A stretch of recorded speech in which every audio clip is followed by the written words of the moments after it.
Yo, what's good? What's good? We back. Triple P, Paul Pickett Podcast.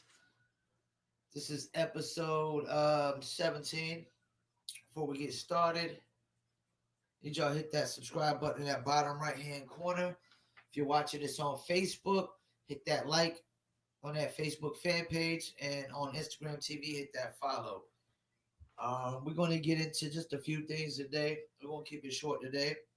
Let me get my sip. Don't forget, check out the podcast, the audio version on Spotify, Apple, Deezer, Amazon Music, um, iHeartRadio, TuneIn, Slacker, and a bunch of other places. You can Google Paul Pickett Podcast. Um, First, let me get into MVP, NBA. Right now, man, I'd have to say Joel Embiid. Joel Embiid is leading the MVP race. Definitely. It's a slight edge over LeBron because LeBron is having to carry these Laker team without AD. Joel Embiid, I mean, he's balling out. Game winning shot the other day. He's dominant, can't be stopped. Um, I mean, him and Zion treated Rudy Gobert like a rag doll. He's supposed to be some, all world defensive player, man. I mean, you might want to go back and look at the highlights of what Zion did to Rudy Gobert and what Joel Embiid did to Rudy Gobert. And that's going to, kind of lead into my another one of my takes later. So just remember that. But yeah, I would say Joel Embiid right now is top of the MVP list. Then LeBron. Then I would have to say, damn, let me think here. Who do I got there? I'm gonna have to say James Harden over Joker. I know people say like Joker's balling out and whatnot, but Joker, I mean, their team is like up and down, up and down.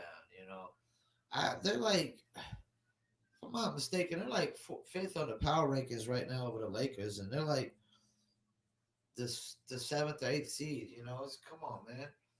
You know, yeah, that'd be my top three: Embiid, LeBron, and Harden, and I will put Chris Paul at number four at my MVP. And that could change because we got the second half of the season coming. But I have a feeling, I have a strong feeling Joel Embiid will end this season with the MVP award this year. I just have a strong feeling. I really do. So let me get into this next take. Um, where they had the All Star draft with Team LeBron and Team Durant, and the Jazz were picked last on the NBA All Star draft. Now, a lot of people were saying this was disrespectful. You know, this is very disrespectful for the Jazz because they're number one in the Western Conference. I mean, we've seen this story over and over and over and over again, man. I mean, dudes ball out during the regular season, look like the favorite to win something, and they really aren't. They're really not the favorite to win nothing. They you still got to prove it to me in the playoff time. I still got to see a playoff time until you know David knocks off Goliath. And in this scenario, LeBron is Goliath and the Lakers are Goliath. Until they get knocked off, I'm not sold that the Jazz. I mean, we've seen this story. We see this with Denver last year. We see this all the time. Where dudes ball out in the regular season, but they still don't get over the hump. And I told y'all earlier. I mean, Rudy Gobert got manhandled by Embiid. He got manhandled by Zion, second year player in the league. He couldn't do nothing with Zion. Zion was bulldozing through him. You know what I'm saying? So I'm still not sold and convinced until playoff time comes. What happened to the Jazz last year? They got put out by the Nuggets. And if I'm not mistaken, they had a lead on the Nuggets. Yes, they had the lead, and the Nuggets came back and won the series. So come on, man. And then, like LeBron said, We ain't never played with Jazz, and I didn't play with Utah in the video games. I never played with. Nobody really want to be Stockton Malone in the video game. You know, it really they wasn't sexy. They wasn't they wasn't flashy. They was just pick and roll, pick and roll, pick and roll, pick and roll, pick and roll, pick and roll. It was just nothing fancy, flashy, or sexy about it. So he's right, man. You know, and then at the same time, Kevin Durant, people like try to just act like LeBron was on it. Just being disrespectful. Kevin Durant, his last pick was a Jazz player too. So apparently, Kevin Durant doesn't believe he's not sold. He's not convinced that they could get over the hump. Jazz make it to the NBA Finals. Hey, I'll get back. I'll get on this podcast and apologize and say I was wrong. But until then, nah, man. They still got to do a playoff time. You know. Um, Slam dunk. Ah, man. Let me take a sip on this one real quick. Matter of fact, before I get into this, hit that subscribe button in that right hand corner, bottom right hand corner. If you're on Facebook, hit the like. Instagram, hit the follow. And any other platform, do the same. Hit the follow. Slam dunk. Man, this was the worst slam dunk contest I've ever seen in my entire life. It's enough that there's no star players in the slam dunk contest. Not one. There was not one star player or name that was like anybody of caliber. And then the dunks, man. I mean, the dunks were not that good. They were not that good. I mean, this was the worst ever. Like if there was any time that LeBron James needed to just go ahead and do the dunk contest just to do it, this was it. This was it. This was the just to do it, just to say he did it. I mean, because that could be like the one blemish on LeBron's career that like he never really did a dunk contest, not even once. I never got that. I never understood that. You know, like not even once. You didn't do the dunk contest not even once, man. I mean, come on, man. I never really understood that. This would have been the time, man. We just needed one guy in there, man. You need Zach Levine in again and somebody, man. Somebody that was of some stature, you know. The All Star game. Did I watch the All Star game? I watched the highlights. Um, NBA is definitely finding ways to make things less intriguing. Very less intriguing. Um, I do know that a 4 point, like I do agree with Chris Broussard, and a 4 point shots coming in the All Star game, like these half court 3 pointers that they're taking, and these long range threes. Yeah, it's definitely coming to a point where 4 pointers will be coming into play. So let me keep back relaxed. 4 pointers will be coming into play. And I do think the further the game goes out, they might have to make a 4 point line or a 4 point spot for shots. And that could be exciting. Be down 3 points, hit a 4 pointer, and win the game. That could be exciting narrative, especially in a championship.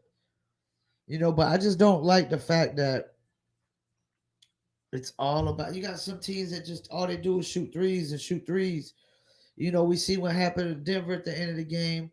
The Clippers, like this idea that the Clippers are going to win the championship and all they do is shoot threes. They don't score no points in the paint, man. You got to have some kind of balance, I would think. Like, yes, you want to have good shooters, but you also want to score in the paint.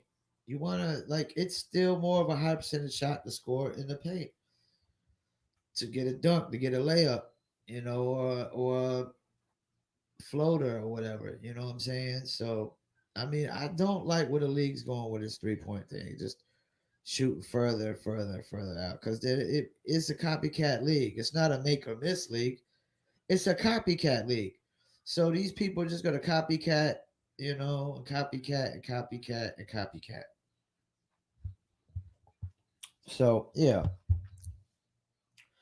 but yeah, I mean that was a few things in the All Star game that was exciting, but you could tell LeBron didn't want to be there. He checked out, clocked out early, but he was professional about it. He was very professional about the draft and just showing up, even though he voiced his opinion about not, having it in the NBA.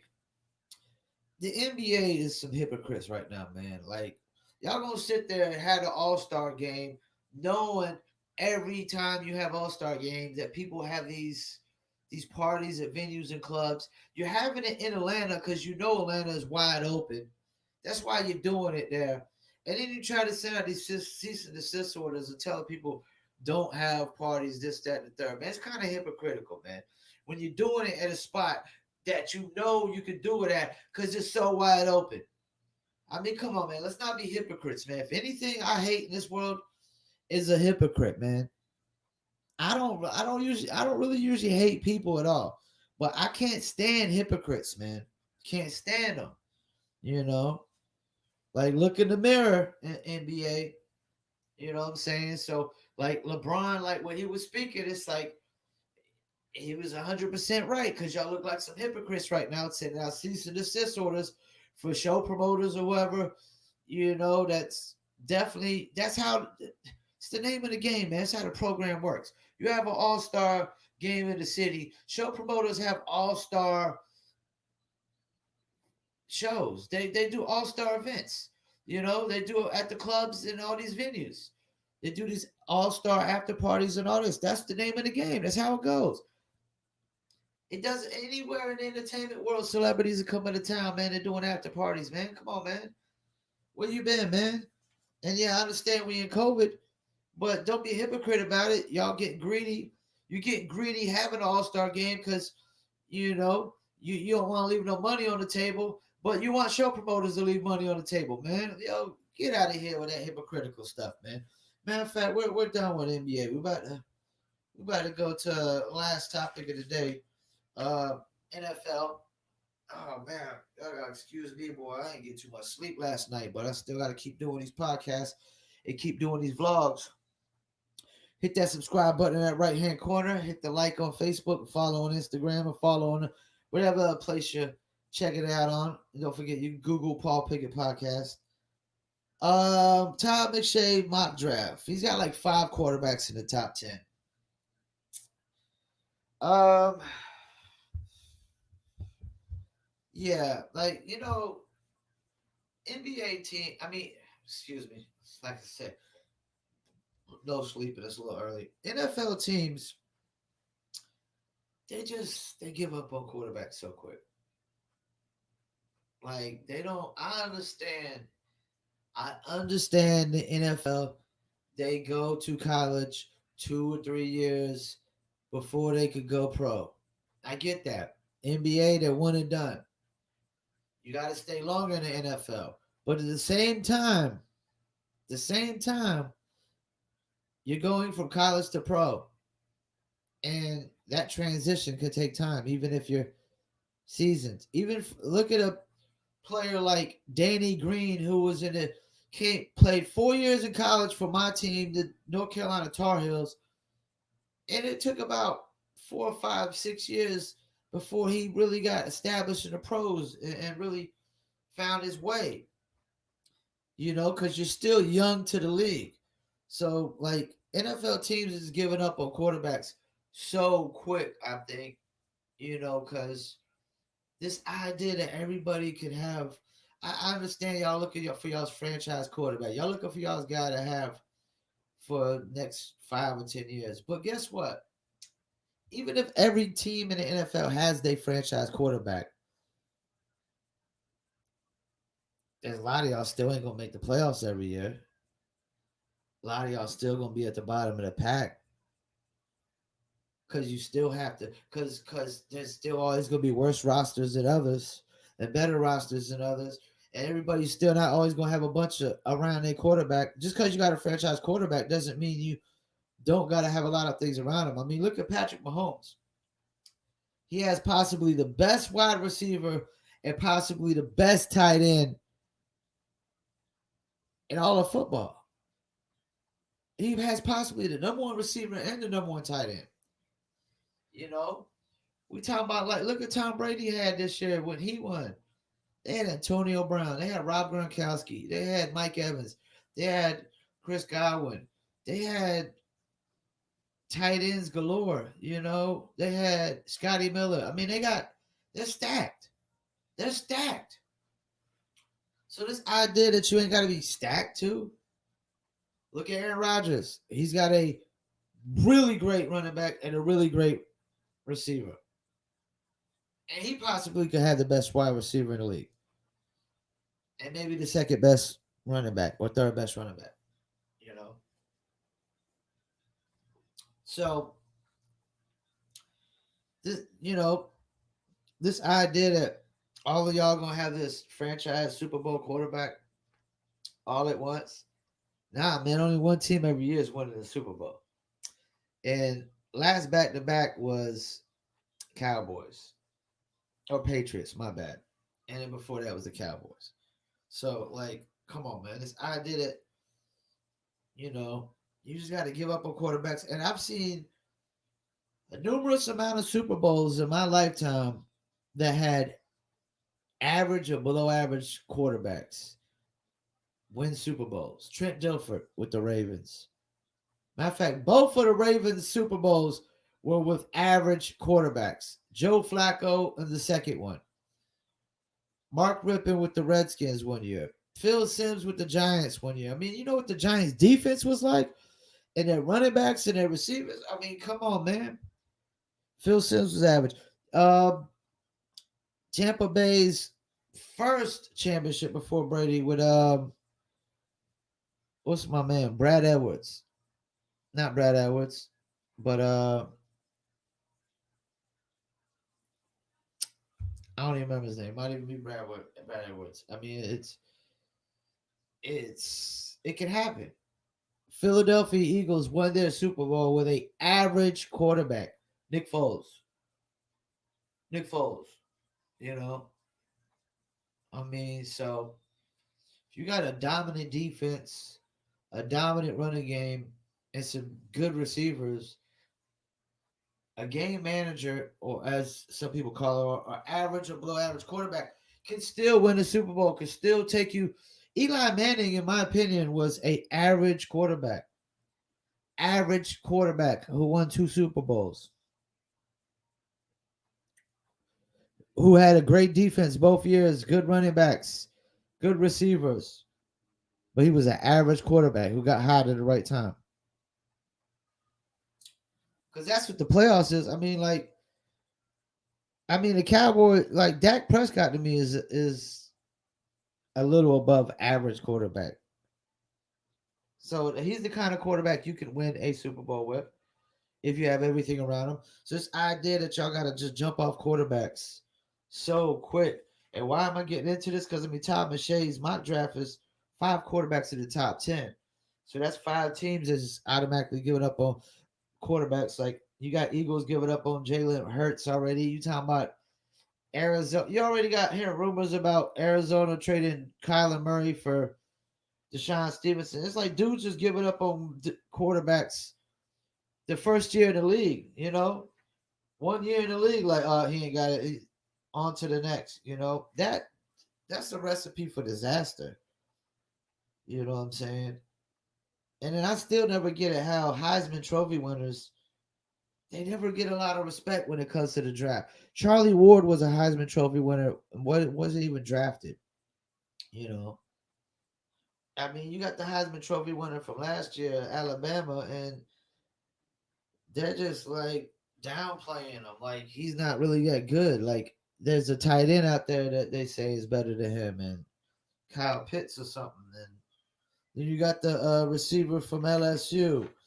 You know, I mean, a guy has the best receiver season, wins the Heisman, and it still ain't good enough. He still gotta, have four quarterbacks be picked over him, and only one or two of them jokers is gonna pan out, if that, you know. But yeah, man, this idea that you gotta just jump off quarterbacks just so quick. So I think teams are getting so desperate, man. They're getting very desperate with these quarterback situations. They're not thinking about all these other pieces that had to be in play as well. Because most teams that win Super Bowls usually have a decent running game for a short period of time. You got to have you not only got to have a quarterback that's a franchise quarterback, you need to have a good running back that's at his peak for a good 2 or 3 years.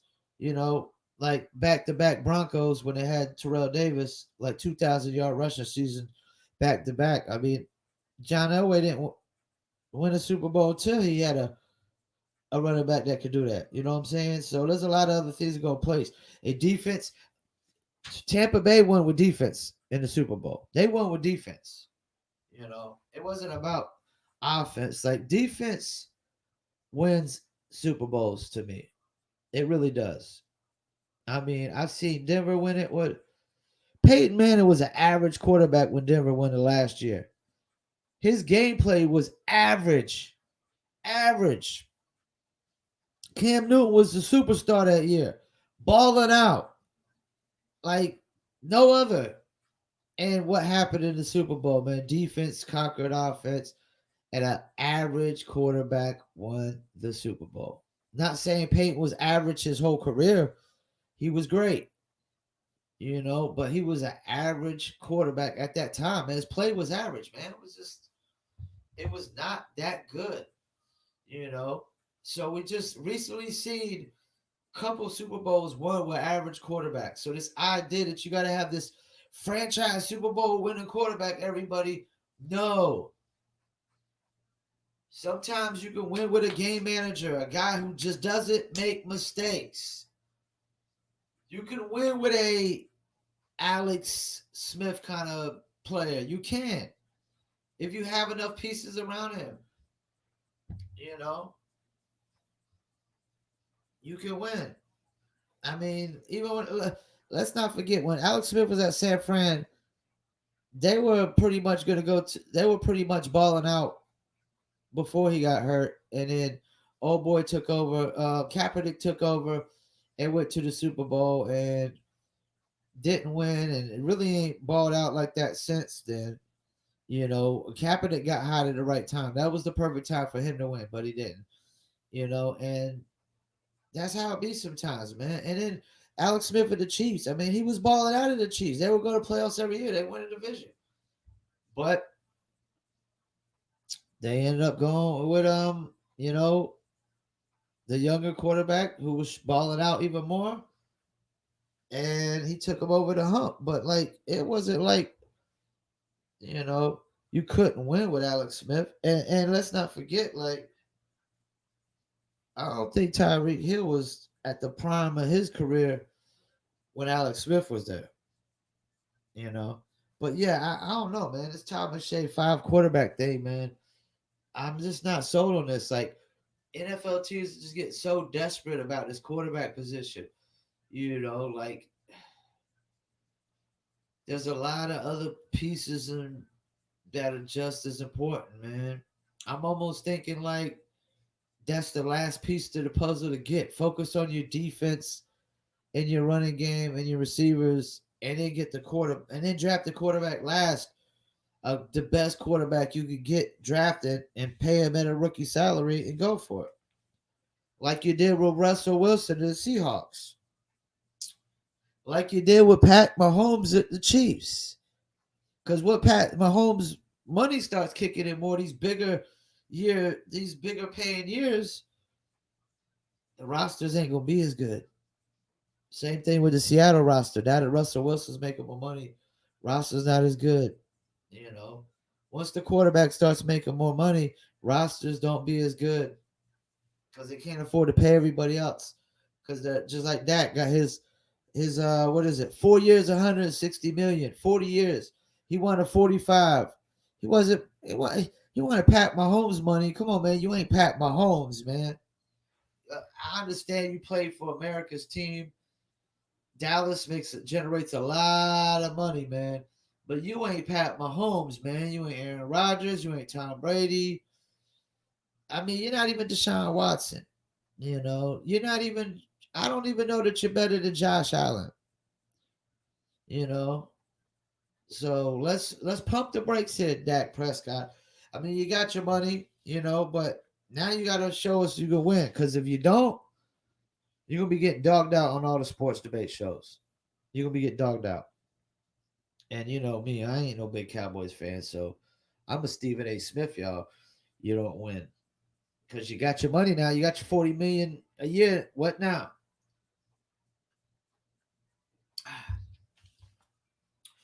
Hit that subscribe button at right hand corner, bottom right hand corner. Um, check us out every Wednesday. We drop these podcasts every Wednesday. Sometimes even twice a week. Tune in on YouTube, Facebook, fan page, our Instagram, TV. Also, the podcast is the audio format is available on Spotify, Apple, Deezer, Amazon, Slacker, iHeartRadio, TuneIn, and several other platforms as well. You can Google Paul Pickett Podcast. You see it in the background. Also, don't forget to check out the New Litter Apparel. NewLitter.com is one of the shirts right here. Let me stand up for you. All right, that's the Money Never Sleeps New Litter Apparel shirt. See, it matches the hat. Check it out, newlitter.com. Also, check out my promotional company, promopalace.biz, planetplaylist.com, indiecastle.net. You can also follow me Twitter, Paul P. Podcast, Facebook, Paul Pickett Podcast, and Instagram, Promo Palace and Indie Castle. Once again, I want to thank y'all for tuning in. Once again, I'm your host, Paul Pickett, and this was episode 17. 18 is on the way. I want to thank y'all for tuning in, and I'm out. Peace.